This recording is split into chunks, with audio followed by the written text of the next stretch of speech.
এই মুহূর্তে সবথেকে বড় আপডেট নিয়ে চলে এসেছি আপনাদের জন্য। স্টেট হেলথ সোসাইটি বিহারের তরফ থেকে হিউজ একটা ভ্যাকেন্সি, যেমনটা আপনারা অলরেডি থাম্বনেলে দেখেই নিয়েছেন, সিএইচওর জন্য বেরিয়ে এসছে 4500 ভ্যাকেন্সি।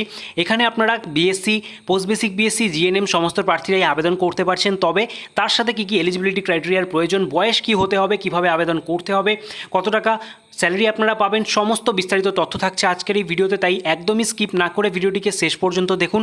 আর যারা চ্যানেলে নতুন রয়েছেন, এরকমই নিত্য নতুন জব আপডেট পাওয়ার জন্য চ্যানেলটিকে এখনই সাবস্ক্রাইব করে পাশের বেল আইকনটিকে অন করে রাখুন। চলুন অফিসিয়াল নোটিফিকেশনের দিকে এগিয়ে যাওয়া যাক। স্টেট হেলথ সোসাইটি বিহারের সেই অফিসিয়াল নোটিফিকেশনে আমরা চলে এলাম।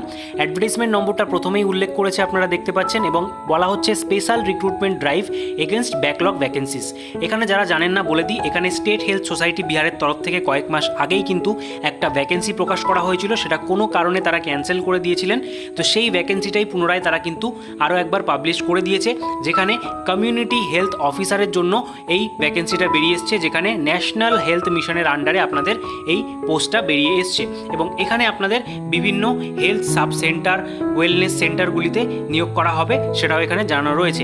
এবং বলে রাখি, আপনাদের এখানে কত টাকা স্যালারি দেওয়া হচ্ছে সেটা উল্লেখ করেছে। 40,000 টাকা পার মান্থ আপনারা স্যালারি পাবেন, যার মধ্যে 32,000 টাকা ইন হ্যান্ড আপনারা ফিক্সড পাচ্ছেন। বাকি 8,000 টাকা আপনাদের পারফরমেন্স এবং অন্যান্য অ্যালাউন্স ওয়াইজ আপনাদের দেওয়া হবে। ঠিক আছে, তো ভ্যাকেন্সি কতগুলো রয়েছে, যেমনটা আপনারা অলরেডি থাম্বনেলে দেখেছেন, 4500 হিউজ একটা ভ্যাকেন্সি কিন্তু বেরিয়ে এসছে, যার মধ্যে ক্যাটাগরি ওয়াইজ কতগুলো কোন পোস্টের জন্য কোন ক্যাটাগরি থেকে ভ্যাকেন্সি বেরিয়ে এসছে সেটাও এখানে উল্লেখ করে দেওয়া রয়েছে। এর পাশেই রয়েছে এলিজিবিলিটি ক্রাইটেরিয়া, কারা কারা আবেদন করতে পারছেন। তো দেখে নিন এখানে কারা কারা eligible. BSc nursing with successful completion of 6 months integrated curriculum of certificate, অর্থাৎ সিসিএইচ থাকতে হবে বিএসসির সাথে 6 months ট্রেনিং, যেটা অবশ্যই আইএনসি অথবা স্টেট নার্সিং কাউন্সিল, বলে রাখি যে কোনো স্টেট নার্সিং কাউন্সিলের আন্ডারে থাকলেই আপনারা এখানে আবেদন করতে পারছেন। এর পাশাপাশি পোস্ট বেসিক বিএসসি নার্সিং ক্যান্ডিডেটরাও আপনারা এখানে এলিজিবল, এবং যারা জিএনএম প্রার্থী রয়েছেন তারাও কিন্তু এখানে এলিজিবল রয়েছেন। অবশ্যই যে কোনো স্টেট নার্সিং কাউন্সিল অথবা আইএনসির আন্ডারে আপনাদের রেজিস্ট্রেশন প্রাপ্ত থাকাটা বাধ্যতামূলক। এরপর বলা হচ্ছে আপনাদের এজ লিমিট, যেখানে মিনিমাম এজ অবশ্যই 21 বছর হতে হবে প্রার্থীর, এটা সমস্ত প্রার্থীদের জন্যই। এছাড়া ইডাব্লিউএস মেল হয়ে থাকলে 42 বছর, ফিমেল হয়ে থাকলে 45 বছর, এবং ওবিসি প্রার্থী মেল ফিমেলদের জন্য 45, এসটি এসসিদের জন্য 47 বছর পর্যন্ত আপনারা কিন্তু এখানে আবেদন করার যে চান্স সেটা পেয়ে যাচ্ছেন। ঠিক আছে, এবং আপনাদের বলে রাখি এখানে ইম্পর্টেন্ট নোটের আন্ডারে বলে দিয়েছে, সেটা হচ্ছে the institute university from which the BSc, post basic BSc আর GNM course has been completed must be registered by INC, Health Department of any state government, UT, Bihar Nurse Registration or any state nursing council, যেটা নিয়ে অনেকেরই query থাকে, সেটা কিন্তু এখানে পরিষ্কার উল্লেখ করে দিয়েছে। যে কোনো স্টেট নার্সিং কাউন্সিলের আন্ডারে আপনারা থাকলেই রেজিস্ট্রেশন প্রাপ্ত আবেদন করতে পারছেন। এবং এখানে আপনাদের আরও কিছু উল্লেখযোগ্য বিষয় বলে দিয়েছে, সেটা হচ্ছে আপনারা যারা বিহারের বাইরে থেকে দেখছেন এবং অবশ্যই আবেদন করতে চাইছেন, আপনারা আবেদন করতে পারবেন।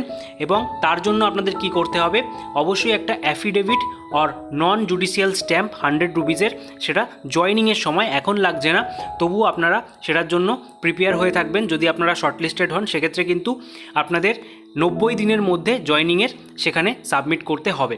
ঠিক আছে, এবং আপনারা কোথা থেকে দেখছেন অবশ্যই কমেন্ট বক্সে কমেন্ট করে জানাবেন।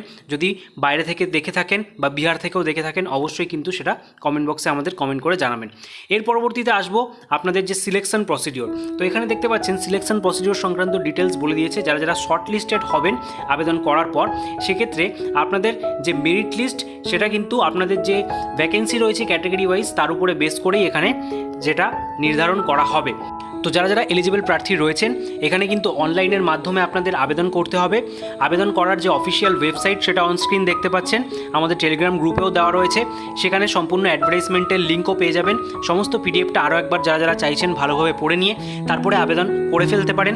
আবেদন সবেমাত্র শুরু হয়েছে 1 তারিখ থেকে, চলবে 21 তারিখ পর্যন্ত। এই সময়ের মধ্যে আপনারা যারা চাইছেন অবশ্যই এখানে আবেদন করে ফেলুন। এবং আবেদন সংক্রান্ত যদি কোনো রকম ভিডিও আপনাদের প্রয়োজন হয় তাহলে বেশি করে কমেন্ট করে জানান, অবশ্যই আপনাদের আপনাদের আবেদন প্রক্রিয়ার উপরে আলাদা ডেডিকেটেড ভিডিও বানিয়ে আমি প্রোভাইড করে দেবো। এবং অবশ্যই জানাবেন কমেন্ট বক্সে যে আপনারা ভিডিওটা কোথা থেকে দেখছেন।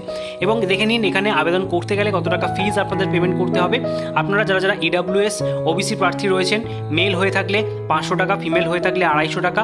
এছাড়া সমস্ত প্রার্থীদের ক্ষেত্রে যারা এসটি এসসি রয়েছেন, এখানে আরও একটা বিষয় বলে রাখি, এসটি এসসি যারা বিহার ডোমিসাইল থেকে রয়েছেন তারাই কিন্তু এসটি এসসির যে সুবিধাটা সেটা নিতে পারবেন। সেক্ষেত্রে দেখতে পাচ্ছেন 250 টাকা, এবং ফিমেল পিডাব্লিউডির ক্ষেত্রে 250 টাকা ধার্য করা হয়েছে। ঠিক আছে, এটা আপনাদের অনলাইনের মাধ্যমে পেমেন্টটা করতে হবে এবং সমস্ত ফর্মটা ফিল আপ হয়ে যাওয়ার পর একটা অ্যাপ্লিকেশন প্রিন্ট আউট কপি অবশ্যই নিজেদের কাছে রেখে দেবেন। এই হচ্ছে সম্পূর্ণ বিস্তারিত তথ্য। আপনারা যারা যারা চাইছেন অতি শীঘ্রই আবেদন করে দিন, এবং যদি ভিডিওটি একটুও ভালো লেগে থাকে এবং ইনফরমেটিভ মনে হয় অবশ্যই সকলের মাঝে শেয়ার করে দেবেন।